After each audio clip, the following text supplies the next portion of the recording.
Okay, guys, we're going to be talking about the Bobcat ban here. This is getting into another branch of marine outdoors. It's pretty much the political side and trying to protect hunters and fishermen's rights. And we kind of got screwed here with the Bobcat ban. That law went into effect, and the way it's really set out, I think the only way to combat it and for us to fight back on it is to actually get an appeal. And I'll explain to you why. And then also, I just want to explain a few things on why we need to keep the bobcat population control, some facts on it and stuff. And then we're also going to be talking about the author and stuff like that, on why it is an overstep into pretty much an overstep from legislators, and I'll explain to you what I mean by that. But anyways, first things first, we're going to get into this, just the main thing of the bill and stuff. Bobcat hunting, not just commercial trapping and stuff like that. Bobcat hunting in general is now banned in California, starting in January 2020 here. Right now, this is just before Thanksgiving of 2019, so you have until the end of the year to fill your Bobcat tags for the 2019 season, but that is about it. So, pretty much what started this is a quote from the author of the bill, which is actually Sydney Camelager Dove, and we're going to talk about more her specifically a little bit later. But first, the author says, California paves the way and shows the country that residents in this state won't tolerate cruelty. California is a leader in wildlife protection, and the time is ripe to lead by putting an end to trophy slaughter of bobcats. Like their larger cousins, the mountain lion, nobody consumes bobcats for subsistence. These iconic creatures deserve protection for future generations to appreciate their beauty and contribution to the ecological health of the planet. This statement is kind of full of lies and very misleading. So pretty much this person is saying that hunting is cruelty, and then it is also saying that we only hunt bobcats because they are a trophy animal.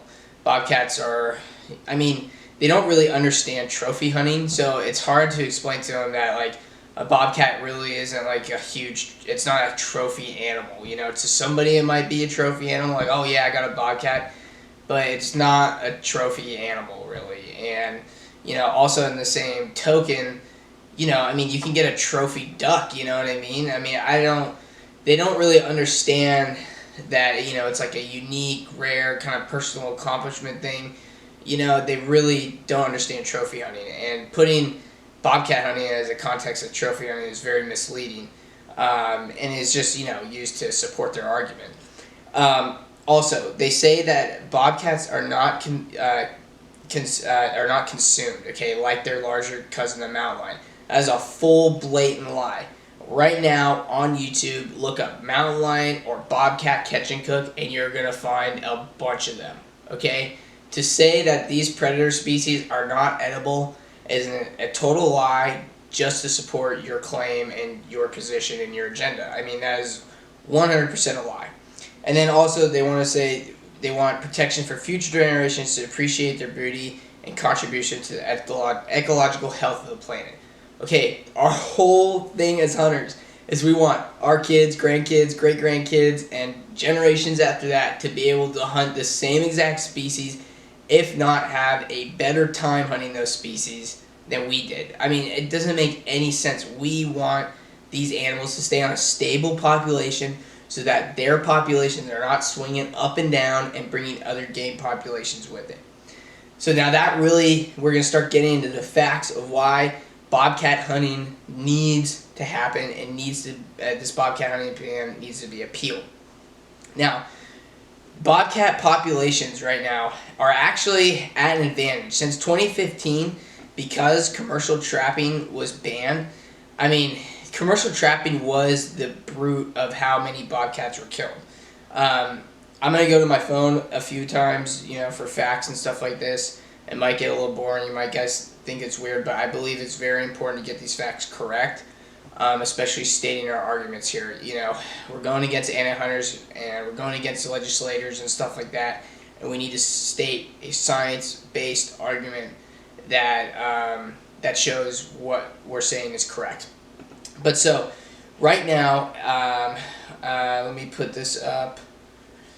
The activities of sport hunters has minimal damage to population other than trapping. As reported, 2.8% of tags were reported as successful by bobcat hunters during the 2017-2018 season, and only 331 bobcats were taken. Okay. Also, sport hunter take of bobcat increased 25% from the 265 individuals taken during the 2016-2017 license year. Historically, commercial trapping has accounted for the majority of bobcats harvested in California. No bobcats may be taken by fur trappers since November 2015 implementation of the Bobcat Protection Act of 2013, which took effect prior to the 2015-2016 trapping season and banned commercial trapping of bobcat. So sport hunters are picking up the tab by trappers, and increased numbers from less trapping is obvious, okay, as hunters were more successful in the following year. So just 1 year after, one season after commercial trapping was banned, okay, and sport trapping was still going on, but, you know, not a lot of people are sport trapping unless you're a farmer or something, so very little sport trapping was happening. Sport hunters were able to increase their take by 25%. That is a huge, significant increase, and that is in 1 year. So just think in 10 years how many more bobcats there are going to be, because there's now no more sport hunters. And again, not a lot of people buy sport hunting tags, so those people who are majority are already becoming way more successful and stuff. So that means more hunters are going to actually have to come in as that population grows. But there's no way we can do that now because hunting is banned. So that is just pretty much the population thing there. So their population is growing, and also stay in the bill. Their biggest enemy is development and loss of habitat. So pretty much California has a huge population. So actually us just building our cities and stuff like that and growing in development that way and expanding is more effective to the bobcats. So that has pushed them away from the cities back into these rural counties. So now more bobcats are going to be in these spaces, in these smaller places, wilderness and stuff. So now their ranges are going to be overlapping. Now there's going to be a bigger density of bobcats, which is even more reason to hunt bobcats, because large density bobcats, they're going to start killing everything just like predators do. You know what I mean? They're a predator. That's what predators do. So again, there's more reason to keep bobcat season open than to close it. Now, also, a thing that was pushed by this bill thing is that bobcats are effective rodent control.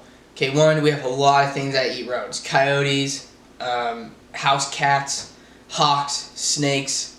I mean, even dogs eat rats and stuff like that. I mean, they really aren't needed for rodent control, okay?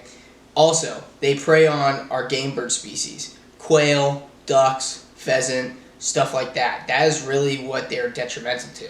And so if we let their population just go unchecked and they start having big swings in population, they're going to bring those game bird species populations into those swings too.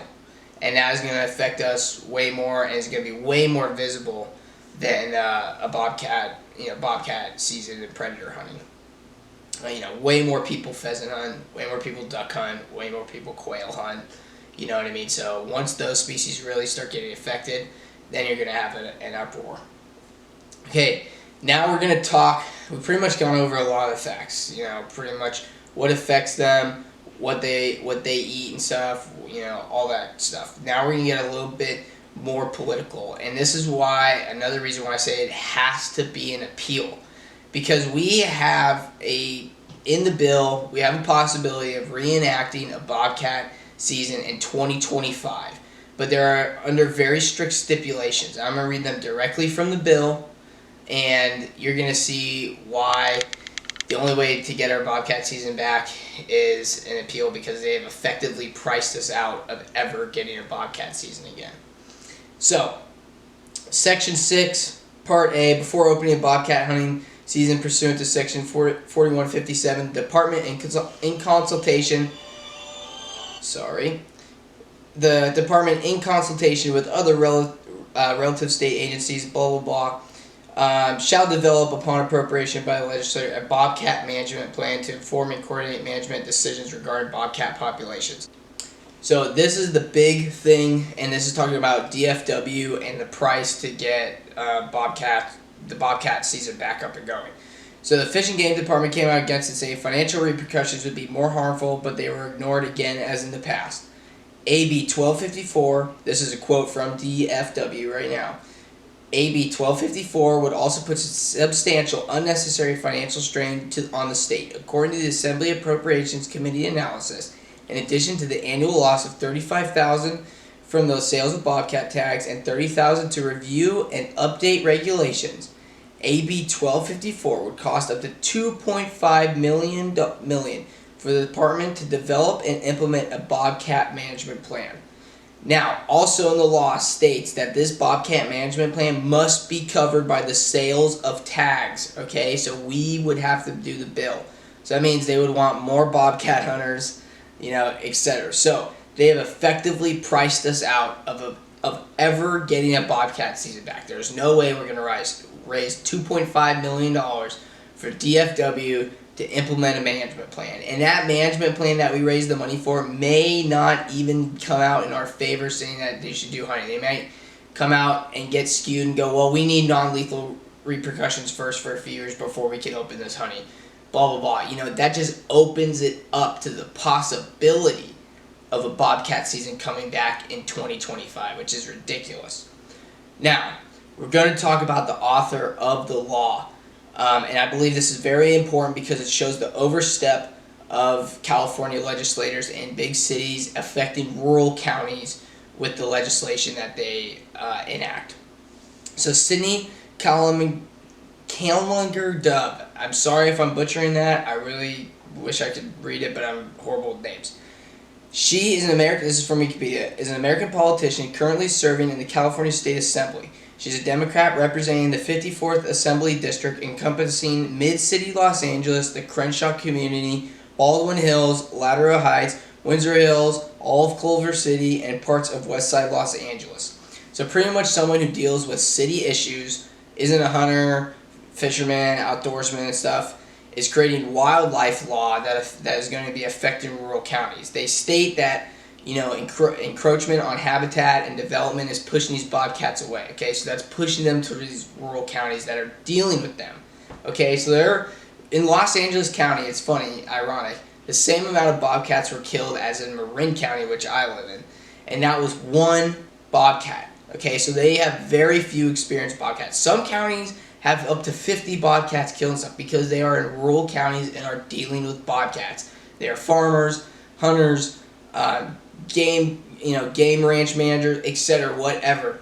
They are having a problem with bobcats and they are using their hunting rights to get a tag and kill it legally, okay, and deal with the issue and keep the population at a nice stable baseline.